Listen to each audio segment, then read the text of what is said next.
인류 문명의 발전과 때려야 뗄 수 없는 종교. 종교는 역사에 엄청난 영향을 끼쳤고 오늘날에도 우리 사회에 남아 그 영향력을 이어가고 있습니다. 어떨 때는 사회에 무리를 일으키는 모습을 보여주지만 어떨 때는 정부의 행정력이 닿지 않는 사회 소외계층까지 신경 써주는 고마운 존재이기도 하죠. 그런데 국가의 지도자가 종교에 심취한다면 어떤 일이 벌어질까요? 이번 영상에선 역사 속 종교에 심취한 군주들에 대해 알아보겠습니다. 세계사에서 인도를 배우면 빠질 수 없는 아소카 황제. 그는 기원전 268년 마우리아 왕조의 3대 황제로 즉위한 인물입니다. 그는 즉위 후 자신의 통치에 저항하는 형제 99명과 그를 따르는 신하와 궁녀 500여 명을 처형해버려서 잔혹한 인물이라는 평을 받기도 하죠. 이어서 아소카 황제는 정복 활동을 시작하는데 칼린가 왕국을 정복하면서 인도의 완전 통일을 바로 눈앞에 두게 됩니다. 그런데 이 과정에서 그는 엄청난 인명피해를 목도하게 되는데요. 당시 전쟁포로로 잡은 사람만 15만 명, 죽은 자가 10만 명, 그리고 다치거나 실종된 자는 헤아리지 못할 정도로 많았습니다. 그는 큰 충격을 받았고 돌연 불교에 귀의하게 됩니다. 아소카 황제는 전쟁을 반성하며 정복 활동을 중단했고 인도 통일이란 대업적은 이루어지지 않았습니다. 물론 전쟁광이 아닌 이상 전쟁을 중단했다고 아소카 황제를 비난할 순 없겠죠. 실제로 그는 불교를 적극적으로 지원하고 여러 복지제도를 시행하는 등 내치에서도 정말 빛나는 업적을 이루었으니 말입니다. 다만 아소카 왕이 단념한 인도 완전 정복은 그 후 누구도 쉽게 이루지 못하며 2000년 뒤에나 이루어집니다. 영국인들 손에 의해서 말이죠. 양무제는 남조의 제나라를 멸망시키고 양나라를 건국한 건국군주입니다. 그는 훌륭한 군주였지만 520년 이후부터 점점 불교에 심취하기 시작했죠. 동태사라는 절을 짓고 막대한 재물을 시주하기도 했고 스스로 황제 대보살이라고 칭하며 수도에만 500여 개의 사찰을 건립했습니다. 당시 승려의 숫자만 10만 명이 넘었다고 하죠. 심지어 그는 자신의 육신을 바치는 사신이란 행위를 했는데 말이 좋아 육신을 바치는 거지 자기 자신을 사찰에서 노역하는 불로로 만드는 것이었습니다. 이에 대신들이 놀라서 돈을 모아 1억 전을 주고 황제를 되사오는 소동이 벌어졌습니다. 이런 일은 한 번만 있던 것이 아니고 4차례나 있었다고 하니 정말 불교에 심취해 불도를 닦고 싶었던 것인지 아니면 신하들 돈을 시주시키고 싶었던 것인지 잘 모르겠네요. 백제 법왕은 599년 즉위한 백제의 29대 왕입니다. 6세기 백제는 신라에게 한강 유역과 남양만 일대를 빼앗겨 경제적으로 궁핍해진 상황이었는데 그는 이런 암울한 상황을 타개해보고자 가 아니라 자신의 기분을 타개해보고자 불교에 심취했습니다. 599년 12월 그는 살생을 금지하고 민가에서 기르는 매와 새를 풀어줄 것, 고기를 잡고 사냥하는 도구들을 모두 태워버릴 것을 명했습니다. 또한 수도 사비성에 미륵사를 짓는 등 사찰 건설에도 공을 들였습니다. 당연히 이런 정책은 민간에 전혀 도움이 되지 않았고 사냥과 어업으로 생활하던 백성들만 몰락하고 말았죠. 그는 즉위 1년 6개월 만에 사망했는데 불심이 부족했는지 백제의 부흥은 전혀 이루어지지 않았고 그의 아들로 추정되는 무왕 때 어느 정도 이루어집니다. 선덕여왕은 신라 27대 국왕이자 한반도 최초의 여왕입니다. 당시 신라는 진흥왕이 죽고 백제 무왕에서 의자왕으로 이어지는 파상공세에 많은 영토를 상실했는데 선덕여왕 때 그 위기가 최고조에 달했습니다. 하지만 왕은 불교에 심취해 있을 뿐 제대로 된 대처를 보이지 못했죠.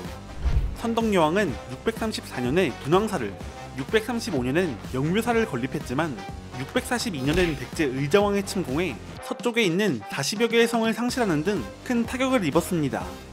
또한 한강 방면 거점이자 대당 무역 창구인 당항성이 위협받았으며 백제에서 경주로 오는 길목에 위치한 대하성까지 함락당했습니다. 이런 상황에서도 선덕여왕은 불교에 더욱 심취해 645년엔 황룡사에 9층 목탑을 세웠습니다. 한편 그해 다시 백제의 7개 성을 빼앗기는 등 상황은 점점 더 악화됐고 결국 647년 상대등 비담이 불만을 품고 반란을 일으켰습니다. 김춘추와 김유신이 진압하긴 했지만 여왕은 같은 해에 사망했습니다. 알리 이븐 아비 탈리브는 무함마드의 사촌이자 최초의 무슬림으로 무함마드가 그를 신자들의 모범이 되는 사람 중 첫 번째로 꼽았던 인물입니다. 그는 무함마드 사후 정통 칼리프 시대의 4대 칼리프에 올랐는데 칼리프가 된 후 제국의 유력자들이 부패하고 타락했다고 비판하며 그들을 총독의 자리에서 해임했습니다. 물론 대부분 이를 거부하고 반란을 일으켰죠. 그중 가장 거대한 세력은 우마이야 왕조를 세운 무아위야 1세의 반란이었습니다. 657년 양측의 군대가 격돌했을 때 알리는 자신의 군대가 열세임에도 불구하고 무아위야군을 포위하는 데 성공했습니다. 최대 규모의 반란군 진압이 바로 눈앞에 온 상황이었습니다. 그런데 이때 무아위야 1세가 병사들의 창 끝에 이슬람 경전인 쿠란을 내걸면서 갑자기 무슬림의 평화를 주장했습니다. 당연히 무조건 반대해야 했지만 독실한 무슬림이었던 알리는 쿠란을 더럽힐 수 없다며 무슬림의 평화를 수락했습니다. 이에 분노한 이들은 알리의 군대에서 이탈했고 알리는 661년 불만이 있던 사람들의 손에 암살당했습니다. 파티마 왕조의 6대 칼리프 알-하킴은 자신의 치세 동안 동로마와의 전쟁에서 승리하고 시리아 일대를 장악하는 등 유능한 인물이었지만 동시에 강압적이고 독선적인 인물이었습니다. 그는 교교에 심취해 있었는데 자신의 외가가 기독교 집안임에도 불구하고 기독교에 매우 적대적이었습니다.